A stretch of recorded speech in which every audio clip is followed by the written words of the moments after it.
May 22nd, 2026. On May 22nd, 1964, in a graduation speech at the University of Michigan, President Lyndon Johnson put a name to a new vision for the United States. He called it the Great Society and laid out the vision of a country that did not confine itself to making money, but rather used its post-World War II prosperity to enrich and elevate our national life. That great society would demand an end to poverty and racial injustice. But it would do more than that, he promised. It would enable every child to learn and grow, and it would create a society where people would use their leisure time to build and reflect, where cities would not just answer physical needs and the demands of commerce, but would also serve the desire for beauty and the hunger for community. It would protect the natural world and would be a place where men are more concerned with the quality of their goals than the quantity of their goods. But most of all, he said, it would look forward. The Great Society is not a safe harbor, a resting place, a final objective, a finished work. It is a challenge constantly renewed, beckoning us toward a destiny where the meaning of our lives matches the marvelous products of our labor. Johnson proposed rebuilding the cities, protecting the countryside, and investing in education to set every young mind free to scan the farthest reaches of thought and imagination. He admitted that the government did not have the answers to addressing all of the problems in the country. But I do promise this, he said, we are going to assemble the best thought and the broadest knowledge from all over the world to find those answers for America. I intend to establish working groups to prepare a series of White House conferences and meetings on the cities, on natural beauty, on the quality of education, and on other emerging challenges. And from those meetings, and from this inspiration, and from these studies, we will begin to set our course toward the Great Society. Johnson's vision of a great society came from a very different place than the reworking of society launched by his predecessor, Franklin D. Roosevelt, in the 1930s. Roosevelt's New Deal had used the federal government to address the greatest economic crisis in U.S. history, leveling the playing field between workers and employers to enable working men to support their families. Johnson, in contrast, was operating in a country that was enjoying record growth. Far from simply saving the country, he could afford to direct it toward greater things. Immediately, the administration turned to addressing issues of civil rights and poverty. Under Johnson's pressure, Congress passed the Civil Rights Act of 1964, prohibiting voting, employment, or educational discrimination based on race, religion, sex, or national origin. Johnson also won passage of the Economic Opportunity Act of 1964, which created an Office of Economic Opportunity that would oversee a whole series of anti-poverty programs, and of the Food Stamp Act, which helped people who didn't make a lot of money buy food.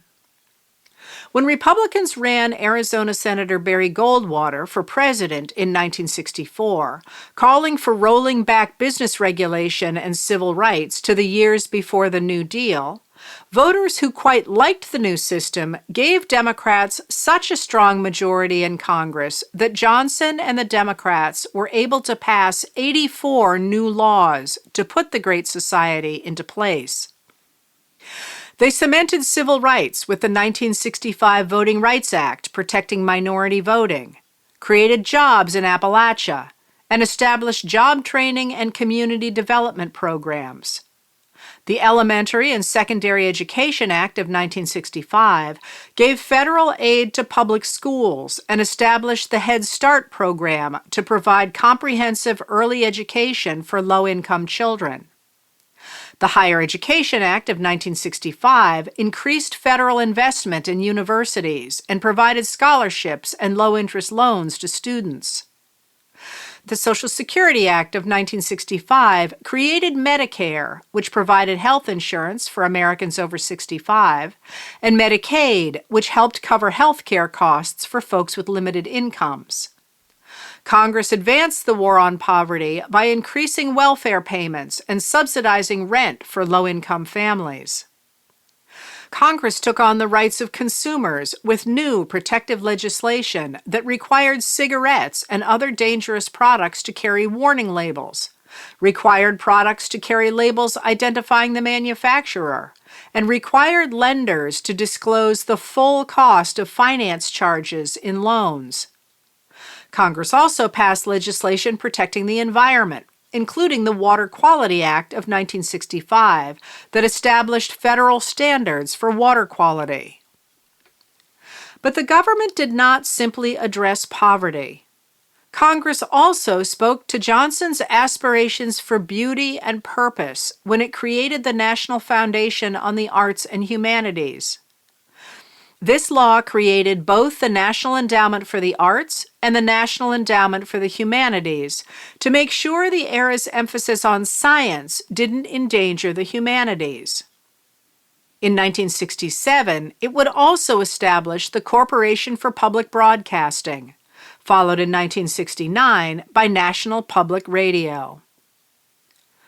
For better or worse, Johnson told the University of Michigan graduates in 1964, your generation has been appointed by history to deal with those problems and to lead America toward a new age. You have the chance never before afforded to any people in any age. You can help build a society where the demands of morality and the needs of the spirit can be realized in the life of the nation. So, will you join in the battle to give every citizen the full equality which God enjoins and the law requires, whatever his belief or race or the color of his skin? He asked. Will you join in the battle to give every citizen an escape from the crushing weight of poverty? There are those timid souls who say this battle cannot be won, that we are condemned to a soulless wealth. I do not agree. We have the power to shape the civilization that we want, but we need your will, your labor, your hearts, if we are to build that kind of society.